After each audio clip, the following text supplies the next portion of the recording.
సావిత్రిబాయి పూలే గారి జయంతి సందర్భంగా ఈరోజు మనం ఇక్కడ ముడపు సంచులో మనం ఘనంగా ఈరోజు చేసుకుంటున్నాం. సావిత్రిబాయి పూలే గారు ఆ కాలంలోనే మహిళలందరూ కూడా చదువుకోవాలి, జెండర్ ఈక్వాలిటీ అనేది ఉండాలి అన్న ఉద్దేశంతో అప్పట్లోనే పాఠశాలలు పెట్టి ఆడపిల్లలు ప్రతి ఒక్కరు కూడా చదువుకోవాలి, ఆడపిల్లలు చదువుకుంటేనే భవిష్యత్తు ఉంటుంది, వాళ్ళకి రేపటి రోజు సమానత్వం అనేది తెలియాలి అని చెప్పి ప్రతి ఒక్కరిని కూడా ఉత్తేజపరిచే విధంగా ప్రతి ఒక్క అన్ని ఉత్తేజపరుస్తూ ప్రసంగాలు కల్పిస్తూ అప్పట్లో పాఠశాలను నిర్మించి అందరినీ కూడా సమానంగా చూడాలి, కుల వివక్ష అనేది ఏది కానీ ఉండకూడదు అని చెప్పేసి అప్పట్లోనే కలగన్న ఆమె ఈరోజు ఆమె కళలకి పూర్తి మనం ఏమరా అంటే ఆడపిల్లలందరూ చదువుకోవడానికి ఈరోజు ఆస్కారం కలిగింది. అందరూ కూడా చదువుకుంటూ ఈరోజు ప్రతి ఒక్కరికి కూడా ఆమె యొక్క త్యాగం, ఆమె యొక్క స్ఫూర్తి, ఆమె యొక్క ఆశయాలు తెలియాలి కాబట్టి ఈరోజు ప్రతి ఒక్కరు కూడా ఆమె స్మరించుకుంటూ తెలియజేస్తున్నాం. జ్యోతిరావు పూలే గారి ఆశయాలు, సావిత్రిబాయి పూలే గారి ఆశయాలు. అందరికీ నమస్కారం.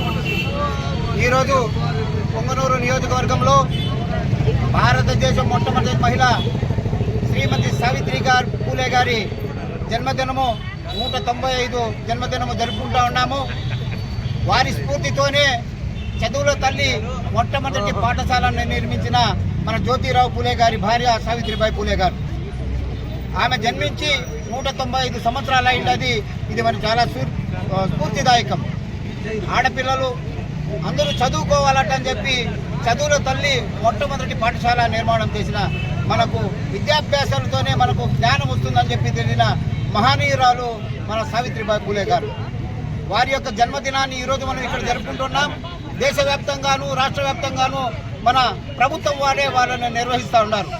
మీరు కూడా బాలబాలికలందరూ కూడా సావిత్రిబాయి పూలే గారిని ఆశయంగా తీసుకొని వాళ్ళని స్ఫూర్తిగా తీసుకొని మీరు కూడా బాగా చదువుకొని ఉన్నత స్థాయికి రావాలని చెప్పి ఈ సందర్భంగా మీకు మీ తల్లిదండ్రులకి అందరికీ మేము తెలియజేస్తూ ఉంటాం.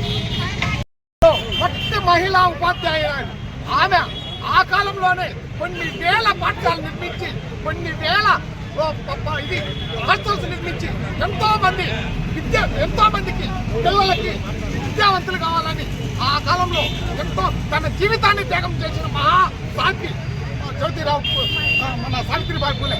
అలాంటి త్యాగమై జీవితాంతం ఆమె ఆశయాలు నెరవేర్చడానికి ప్రతి ఒక్కరూ కృషి చేసి ప్రతి మహిళ ఒక శక్తిగా నారీ శక్తిగా తయారై కావాలని, భారతదేశం గర్వించదగ్గ మహిళలుగా మీరు కావాలని కోరుకుంటూ సావిత్రిబాయిని మరోసారి స్మరించుకోవాలి.